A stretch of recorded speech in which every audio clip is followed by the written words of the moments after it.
जिस राजनीतिक मुद्दे का राजनीतिक अर्थ बहुत दूर तक जाएगा, बहुत अर्थ उसका राजनीति में बड़ा महत्वपूर्ण अर्थ होता है। जिस तरीके से वाक्य बोला जाए और जिस तरीके से वाक्य मतलब वाक्य विन्यास या वाक्य की जिस तरीके से परिभाषा की जाए, अभी हाल में खासकर समाजवादी पार्टी पर विरोधी जो उनके हैं वो रामचरितमानस के विरोधी होने का आरोप लगा रहे हैं। वहीं उनके समाजवादी पार्टी की दो महिला नेता रोली तिवारी मिश्रा और ऋचा सिंह जो यूनिवर्सिटी की छात्रा भी रही हैं, उनका अभी उनको पार्टी से निकाल दिया गया। इसके पीछे पार्टी से निकालने का कारण क्या है? वैसे तो सब जगह यही आया कि समाजवादी पार्टी ने उनको अनुशासनात्मक कार्रवाई करके, अनुशासनहीनता की कार्रवाई करके उनको निकाला है। लेकिन ये इस कार्रवाई के पीछे और भी कारण हैं, और भी कई कारण सामने दिख रहे हैं। अभी एक उनकी युवा तेज तर्रार पूजा शुक्ला, एक समाजवादी पार्टी की नेता है, उन्होंने कहा कि ये जो पार्टी की दोनों लीडर थी, ये पर्दे के पीछे रिमोट कंट्रोल से रिमोट हो रही थी भारतीय जनता पार्टी की तरफ से। उसी तरीके से हमारे सीनियर लीडरों पर बहुत सीनियर लीडरों पर अपने वक्तव्यों के द्वारा उन पर एक अटैक कर रही थी। खासकर उन्होंने इशारा किया है कि अभी वर्तमान मैनपुरी की जो सांसद हैं और बहुत सीनियर लीडर हैं डिम्पल यादव, उनके लिए कोई किसी तरीके से उनकी वो टिप्पणी की गई, लेकिन वो टिप्पणी एक संज्ञान में नहीं आई। तो इस तरीके से पार्टी ने भी कल एक जगह पार्टी के एक प्रवक्ता बता रहे थे कि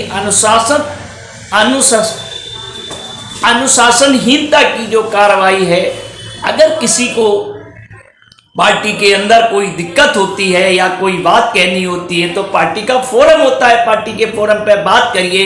लेकिन जब आप ट्विटर हैंडल के जरिए या ट्विटर के जरिए या फेसबुक के जरिए जब आप सार्वजनिक रूप से बात करते हैं तो वो अनुशासनहीनता माना जाता है। अब गौरतलब है ये सारे कारण क्यों आए। इस सारे कारणों के पीछे जिस तरीके से वर्तमान एमएलसी और जनरल सेक्रेटरी पार्टी के हैं जिनका कद बढ़ाया गया, स्वामी प्रसाद मौर्य ने जब रामचरित की एक चौपाई को लेकर टिप्पणी की, उन्होंने कहा मैं रामचरितमानस का विरोधी नहीं हूँ, लेकिन जिस तरीके से दलित पिछड़े अल्पसंख्यकों का, दलित पिछड़ों का और आदिवासियों का उसमें एक अपमान हो रहा है, खासकर देश की आधी आबादी महिलाओं का अपमान हो रहा है, उसमें संशोधन कर दिया जाए। ताड़ना की जगह ताड़ना एक प्रताड़ना भी, ये कई जो विशेषज्ञ हैं वो बताते हैं, कई शिक्षाविद बताते हैं, ताड़ना का मतलब जो है वो एक तरीके से प्रताड़ित करना होता है, जो इतनी बड़ी आबादी को प्रताड़ित करने की बात कह रहा है।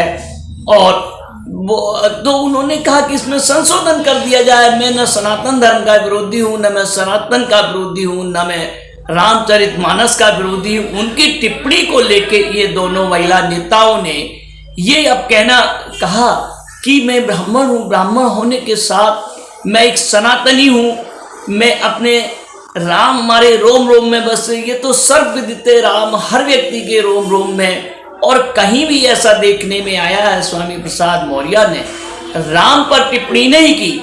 उन्होंने टिप्पणी की जो एक चौपाई है, उन्होंने उस पर टिप्पणी की और उसको निकाल दिया जाना चाहिए। लेकिन पर्दे के पीछे इन दोनों महिला ब्राह्मण नेताओं का खेल कुछ और दिखाई दे रहा था, जिसको पार्टी आला कमान ने नहीं बर्दाश्त किया। लेकिन ये जो संकेत है पार्टी आला कमान ने जिस तरीके से पार्टी से दोनों महिला ब्राह्मण नेताओं को बाहर किया, उसका संकेत दूर तक है। उसका संकेत बहुत दूरगामी परिणाम दिखाएंगे। अब लेकिन कितने परसेंट, क्या किस तरीके से इन महिलाओं नेताओं का बीजेपी इस्तेमाल करती है, क्योंकि ये देर सवेर यहाँ तक राजनीतिक विश्लेषण कह रहे हैं ये दोनों की शरण स्थली है भारतीय जनता पार्टी में, ये दोनों जाएंगे।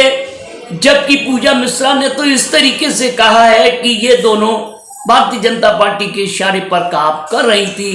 लेकिन अब देखना होगा कि इतने पार्टी फोरम में रहते हुए किस तरीके से विरोध हो रहा था, विरोध कर रहे थे ये लोग। लेकिन अब जो काई यहाँ मतलब अगले बनाम पिछड़े की दिखाई दे रही है, अगले बनाम पिछड़े की जो लड़ाई है वो सीधी भारतीय जनता पार्टी और भारतीय जनता पार्टी का मंदिर मुद्दे की हवा निकालने के लिए ये देखा जा रहा है, ये समझा जा रहा है, राजनीतिक विश्लेषण इसका विश्लेषण कर रहे हैं कि समाजवादी पार्टी ने इसको एक सूत्र के मुद्दे पर आके वो इस लड़ाई को अगले बनाम पिछड़ी में कर देना चाहती है, जिससे भारतीय जनता पार्टी इसका जवाब देने में असमर्थता हो, भारतीय जनता पार्टी को दबाव देने में असमर्थता हो। लेकिन अभी चुनाव बहुत दूर है, साल भर बची हुई चुनाव में अभी तो सारी पार्टियों की तरफ से बहुत तीर चलेंगे, बहुत रणनीति बनाई जाएगी, सामाजिक समीकरण बनेंगे, बिगड़ेंगे। लेकिन जिस तरीके से ये मुद्दा समाजवादी पार्टी ने उठाया है और संकेत भी दे दिया कि इसके खिलाफ जो भी जाएगा हम अगले बनाम पिछड़े की राजनीति पर आ गए, यानी अघोषित रूप से हम कमंडल को मात करने के लिए मंडल का साथ देने को तैयार हैं। अब आगे ये तो जनता ही फैसला करेगी कि मंडल के ऊपर कमंडल हावी होगा या कमंडल के ऊपर मंडल हावी होगा। लेकिन भारतीय जनता पार्टी का कोई भी लीडर मंडल पर और अगले पिछड़े बात पर कोई भी बयान नहीं दे रहा है, वो इसकी स्टडी कर रहे हैं। अब देखना होगा इससे क्या राजनीतिक दोनों पार्टियों को लाभ होता है, ये तो आने वाला समय ही बताएगा। मैं Brijnandan Yadav, Asian event news के लिए।